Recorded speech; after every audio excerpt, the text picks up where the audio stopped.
bienvenue à tous pour ce jour pour l'évangélisation en pleine nature.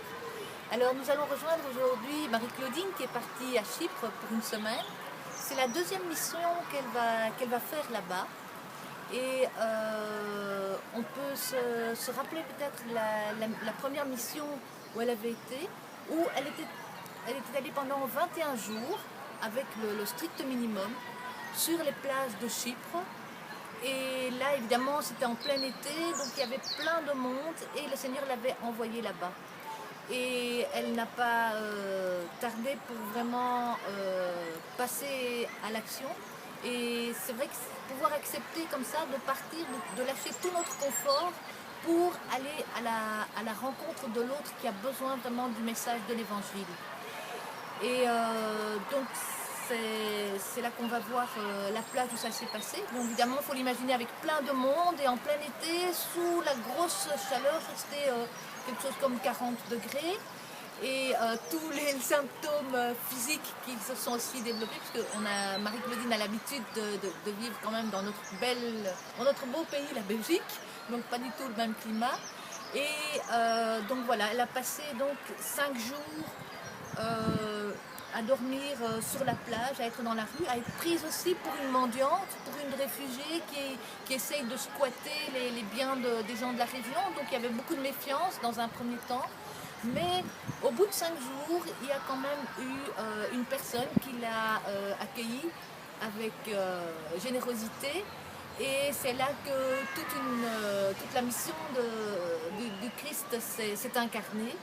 Et par la grâce de Dieu, Marie-Claudine a reçu aussi énormément de messages qu'elle peut nous transmettre jour après jour. Et c'est ce que nous faisons et que nous diluons petit à petit, de semaine en semaine, sur le site web tous les mardis, pour que nous puissions vraiment recevoir le nectar que Dieu a préparé pour chacun de nous. Voilà, donc aujourd'hui, nous allons donc sur les traces de l'apôtre Paul, Barnabé et Lazare. Et parce qu'il ne faut pas oublier bien sûr que Lazare, après avoir vécu sa résurrection, est allé là-bas à Chypre pour évangéliser. Voilà, je vais donner la parole à Marie-Claudine et soyez bien à l'écoute parce qu'aujourd'hui nous allons parler du pardon divin. Bonne écoute, à tout de suite. Hello everybody, bonjour à tous et à toutes qui nous suivez, que Dieu vous bénisse. Vous voyez qu'aujourd'hui encore on a changé de décor et c'est pour cela que je vais d'ailleurs vous saluer dans une autre langue, Carmera. May God bless you. Voilà l'enseignement d'aujourd'hui qui parle du pardon divin. Je vais le donner sur cette plage en Chypre, près de la Méditerranée que vous voyez derrière moi. Je rends grâce à Dieu pour cette mission évangélique et je lui rends grâce vraiment pour sa bonté, sa grâce. Il y a plus ou moins 6 mois, je dirais même exactement 7 mois, que j'étais venue dans ce pays en mission évangélique. Et là, ce moment-là, j'ai passé 4 nuits et 5 jours sur cette plage. Et ce qui s'est passé la nuit, ça a bouleversé ma vie de femme et d'être humain. Et en tant qu'évangéliste, où j'étais ici en train de proclamer le royaume de Dieu, j'ai vu beaucoup de choses, entre autres la détresse de l'être humain. C'est un très bon pays, le Chypre, et c'est vraiment un pays très accueillant, mais il y a toujours le malheur, il y a toujours des choses qui vont avec ça. Et quand je vous parle de ces 4 nuits et 5 jours que j'ai passé à dormir ici même à la plage, où j'ai pu accompagner les personnes en détresse sans salir la bonne réputation du pays, parce que ça peut passer entre les filets, la prostitution y est présente la nuit. Et on voit vraiment comment ces hommes et ces femmes qui sont dans la détresse et qui n'ont plus d'autres moyens, d'autres façons de subsister à leurs besoins que de cette manière-là. Aujourd'hui, en parlant du pardon divin, nous allons prendre le psaume 130 qui parle de ce pardon divin et nous allons vraiment voir comment cette parole de Dieu peut s'appliquer dans notre vie. Lisons maintenant ensemble le psaume 130 pour la gloire de Dieu. Le chant des montées. Du fond du gouffre, je fais appel à l'Éternel. Seigneur, écoute-moi, que tes oreilles soient attentives à ma supplication. Si tu tenais compte de nos fautes, Éternel Seigneur, qui pourra subsister?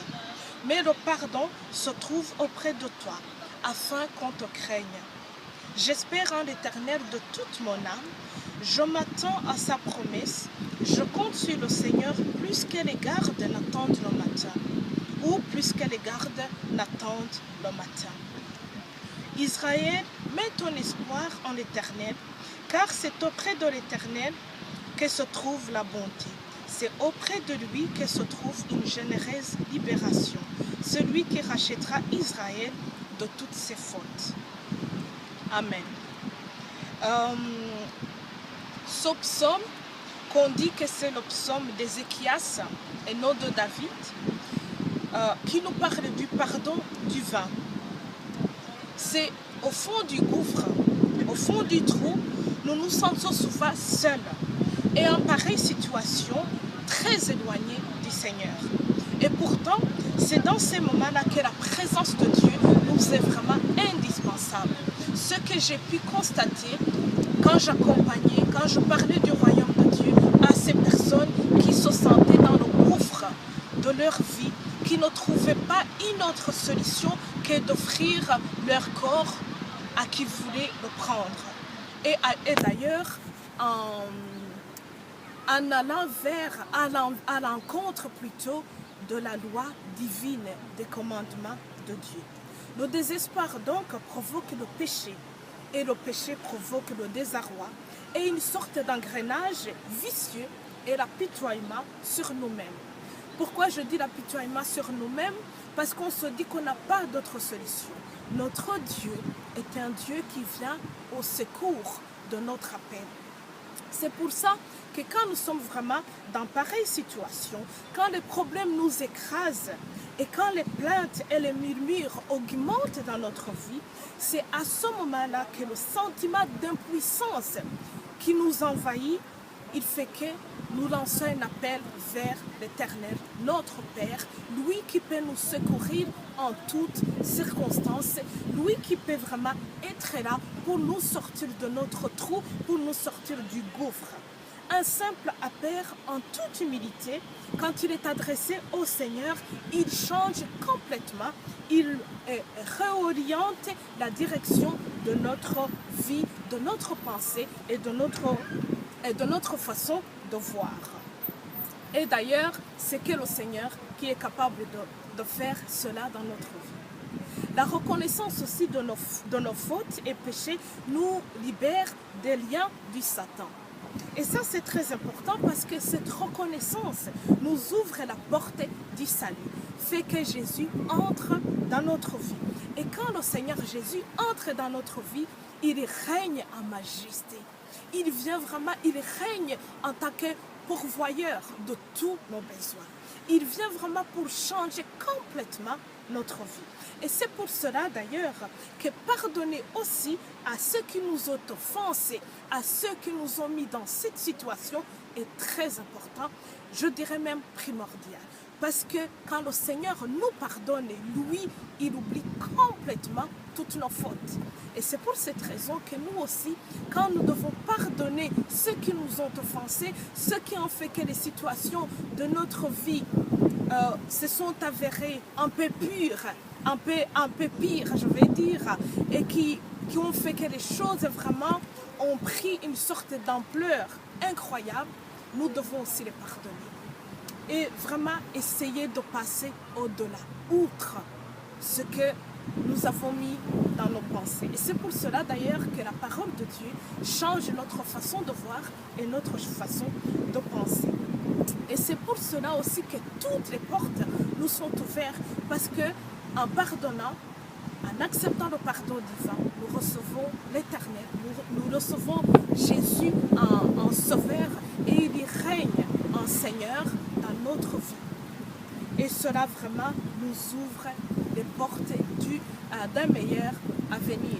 Et pas seulement pour nous, même pour toute autre personne qui est autour de nous, parce que nous apportons cet impact aussi à ceux qui nous entourent. Dieu, qui ne se souvient pas de nos péchés, une fois confessés, il nous pardonne complètement. Et c'est la crainte du Seigneur qui est maintenant mis dans notre cœur, qui fait que nous ne retombions pas dans le péché, mais nous avançons pour un meilleur avenir. Et notre Dieu, c'est un Dieu qui se met à notre service. Et cela qu'on partage aujourd'hui, j'ai pu moi-même le constater, je continue toujours à le constater. Et voilà, il ne faut pas se dire que c'est quand on est vraiment au bout du gouffre, quand les situations sont tellement compliquées, quand on ne trouve pas une solution, quand nous sommes impuissants même face à une telle situation, que notre Dieu ne sait pas intervenir. Effectivement, oui, notre Dieu peut intervenir. Et puis alors, je terminerai en disant que se mettre au service de Dieu, c'est de profiter de tous les avantages du royaume de Dieu. Très souvent, on me dit comment tu fais pour être une maman et pour être si souvent absente, entre guillemets, parce que je rends grâce à Dieu qui me donne cette opportunité de pouvoir voyager autour du monde. Mais je vous dis que le Seigneur s'occupe de tout.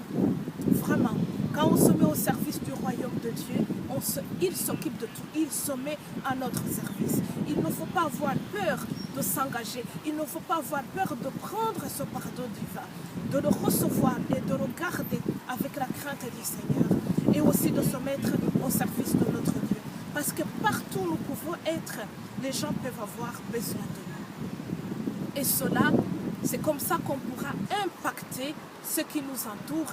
Et c'est comme ça qu'on sortira même notre façon de penser. On se dit, l'Église du Seigneur, cette Église qu'on parle, il n'est pas conventionné, entre guillemets, en 4 murs. Mais non, il est partout où on peut être. Partout où on peut parler du royaume de Dieu, partout où on peut faire quelque chose pour vraiment apporter cette fraîcheur et apporter ce témoignage pour la gloire de notre Dieu.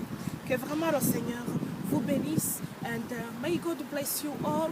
And I thank you everybody who makes my journey here, my trip here in Cyprus and Larnaca possible. I thank you for all your prayers. I thank the Almighty God, my Heavenly Father, who is looking at me now. And I thank everybody who is praying for my ministry, who is praying for me, myself. And thank you really. And I thank all the people here in Cyprus who received me. And I ask my Heavenly Father to bless you. And I want to say thank you so much. And I have been blessed here in Cyprus. You have been a blessing for me. And may God continue to guide you. May continue to follow our Heavenly Father for His glory. Thank you so much. Faristo, Faristo. Voilà, comme nous a parlé Marie-Claudine, vraiment c'est une grâce merveilleuse de pouvoir expérimenter le pardon de Dieu. Vraiment les situations parfois les plus compliquées, les péchés dans lesquels on s'est empêtré, quand on est dans le fond de la fosse, justement Dieu est là, il peut nous sortir de cette fosse. Et ce pardon merveilleux, qui est, lorsqu'on va vers Dieu et qu'on lui demande pardon d'un cœur sincère, en fait, nous recevons vraiment une grâce abondante. La grâce surabonde afin que nous puissions rentrer vraiment dans notre appel, continuer sur le chemin que Dieu a tracé pour nous. Parce que n'oublions pas, nous avons un projet de bonheur que Dieu a prévu pour chacun de nous. Et c'est ça justement, pouvoir vivre le pardon divin. Voilà, que Dieu continue continue donc à nous exhorter chacun pour que nous puissions marcher dans la sanctification, pour que le royaume de Dieu puisse toujours nous offrir tout ce que Dieu veut nous offrir.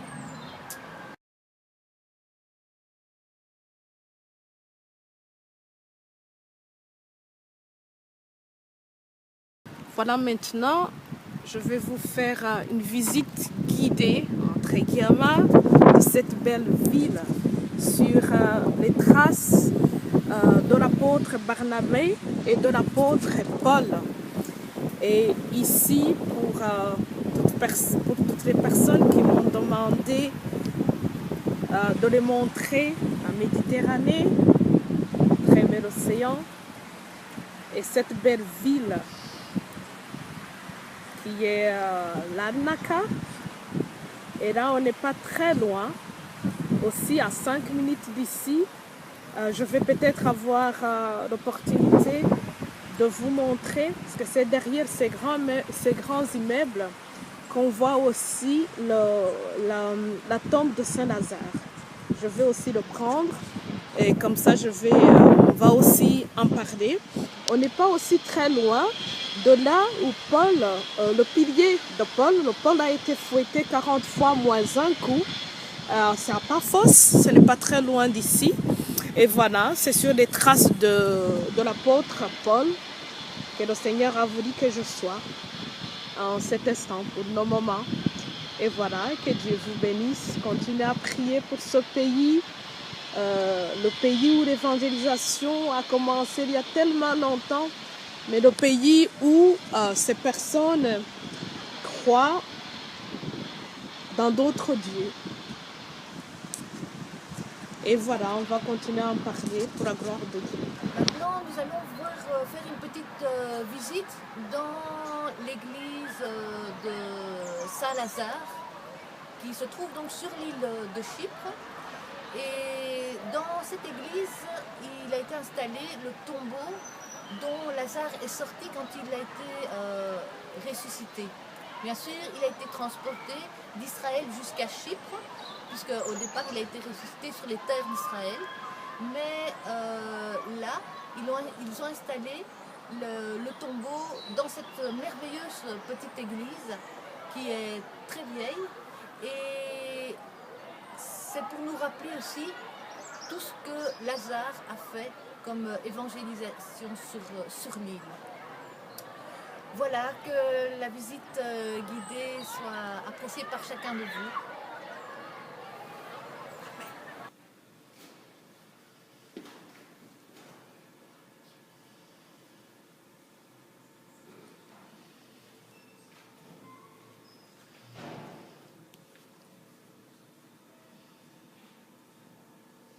Et maintenant, nous allons entrer là où il y a la tombe.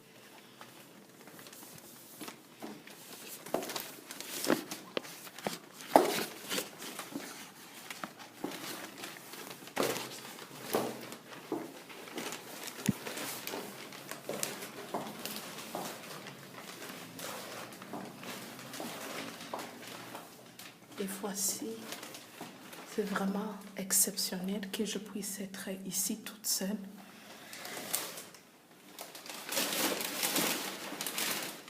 Pardon, parce que voilà, et que je puisse faire cette visite presque privée quand il n'y a personne d'autre. Et voilà, c'est vraiment un endroit qu'il faut visiter. Ouais, on peut dire exceptionnel, sans vraiment trop exagérer. Et voilà, là c'est exactement où a été mis le corps de Saint-Lazare avant sa résurrection. Quand Jésus l'est ressuscité, il l'a appelé de cette tombe. Et on m'a dit que tout est en l'état original. Ah, on vient de me corriger. En fait, ici, c'est Ah oui, donc on a déplacé la tombe parce qu'en fait, après la résurrection, il est venu ici à Larnaca prêcher la parole de Dieu, évangéliser. Et voilà. Mais vraiment fait à l'ancienne.